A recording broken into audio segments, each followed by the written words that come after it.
എല്ലാവർക്കും നമസ്കാരം. പൃഥ്വി വ്ളോഗ്സിൻ്റെ പുതിയൊരു വീഡിയോയിലേക്ക് സ്വാഗതം. ഇന്ന് തിരുവാതിരയാണ്. അപ്പോൾ തിരുവാതിര ആയതുകൊണ്ട് തന്നെ ഞാൻ ഇന്നൊരു തിരുവാതിര പുഴുക്ക് കാണിക്കാമെന്ന് വിചാരിച്ചു ഉണ്ടാക്കി. കഴിഞ്ഞ വർഷത്തിൽ നിന്ന് വ്യത്യസ്തമായിട്ട് അതിൽ ഇൻഗ്രീഡിയൻസിലൊക്കെ ചെറിയൊരു മാറ്റമൊക്കെ ഞാൻ വരുത്തിയിട്ടുണ്ട്. കഴിഞ്ഞ വർഷം ഞാൻ കടലയൊക്കെ ഉപയോഗിച്ചിട്ടാണ് പുഴുക്കുണ്ടാക്കിയത്. പക്ഷേ ഇത്തവണ അതിൽ നിന്ന് വ്യത്യസ്തമായിട്ട് വൻപയർ ഇട്ടിട്ടാണ് വെക്കുന്നത്. അപ്പോൾ എങ്ങനെയാണ് തിരുവാതിര പുഴുക്ക് ഉണ്ടാക്കുന്നതെന്ന് കാണിച്ചു തരാം. പിന്നെ പല നാട്ടിലും വ്യത്യസ്തമായിരിക്കും ചിലപ്പോൾ. ഇപ്പോൾ തിരുവാതിര തന്നെ ചില സ്ഥലങ്ങളിലൊന്നും അത്ര പ്രാധാന്യമില്ല. അപ്പോൾ തിരുവനന്തപുരത്തൊന്നും തിരുവാതിര അത്ര വലിയ ഇങ്ങനെ തിരുവാതിര നൊയമ്പായിട്ടൊന്നും എടുക്കാറില്ല. പക്ഷേ നമ്മുടെ ഇവിടെ ആലുവയിലൊക്കെ നല്ലതുപോലെ തിരുവാതിര ആഘോഷിക്കാറുണ്ട്. രാവിലെ കുളിച്ച് ക്ഷേത്ര ദർശനമൊക്കെ നടത്തി തിരുവാതിര നൊയമ്പായിട്ട് എടുക്കാറുണ്ട്. അപ്പോൾ ഇന്ന് ഞാൻ തിരുവാതിര പുഴുക്ക് എങ്ങനെ ഉണ്ടാക്കുന്നതെന്ന് ഉള്ള റെസിപ്പിയാണ് എടുത്തിരിക്കുന്നത്. അപ്പോൾ നമുക്കൊന്ന് നോക്കാം. വരൂ.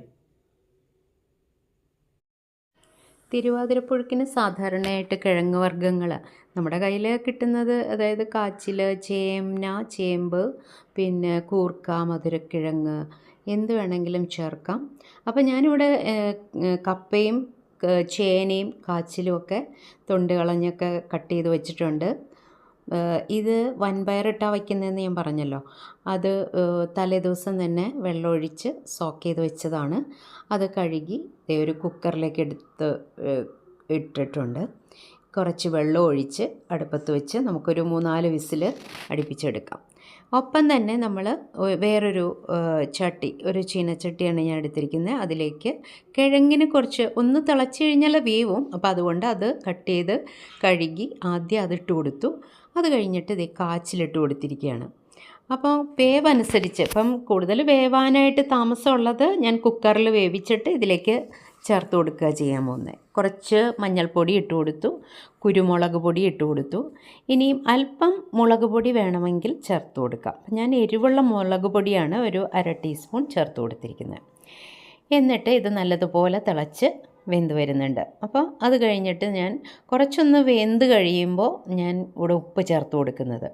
ഇനി ഇതിലേക്കൊരു അരപ്പ് തയ്യാറാക്കി എടുക്കണം. 1 കപ്പ് തേങ്ങ, ഒരു 1/4 ടീസ്പൂൺ ജീരകം, പിന്നെ ചേർക്കുന്നത് ചെറിയ ഉള്ളി, പിന്നെ 2 വെളുത്തുള്ളി കൂടി ഇതിലേക്ക് ചതച്ച് ഞാൻ ഇട്ടിട്ടുണ്ട്, പച്ചമുളക്. ഇത്രയുമാണ് ചേർത്ത് കൊടുക്കുന്നത് അരപ്പിന്.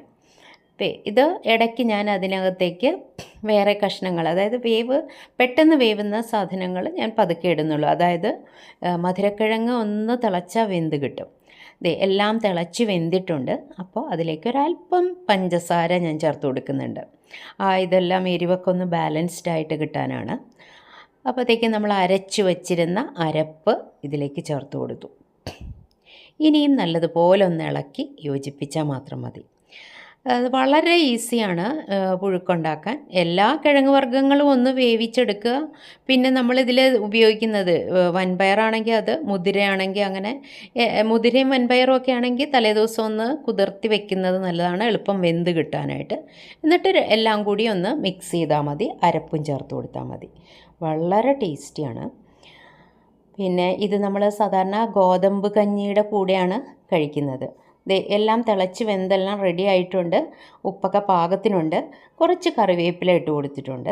പിന്നെ ലാസ്റ്റ് കുറച്ച് വെളിച്ചെണ്ണ, അല്ലെങ്കിൽ ഞാനിവിടെ നെയ്യാണ് ഒഴിച്ചു കൊടുക്കുന്നത്. 1 ടേബിൾ സ്പൂണോളം നെയ്യും കൂടി ഒഴിച്ചു കൊടുത്തിട്ടുണ്ട്.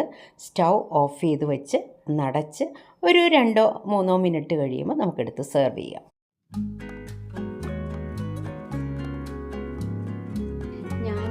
തിരുവാതിര പുഴുക്ക് കണ്ടല്ലോ. നിങ്ങൾ ഇതുപോലെയാണോ ഉണ്ടാക്കുന്നത്, അതോ ഇതിൽ നിന്ന് വ്യത്യസ്തമാണോ? എന്തെങ്കിലും വ്യത്യാസം ഉണ്ടെങ്കിൽ നിങ്ങളൊന്ന് കമൻറ്റ് ഇട്ടെന്ന് അറിയിക്കണം. അപ്പോൾ അടുത്തൊരു വീഡിയോയിൽ നമുക്കുടനെ കാണാം.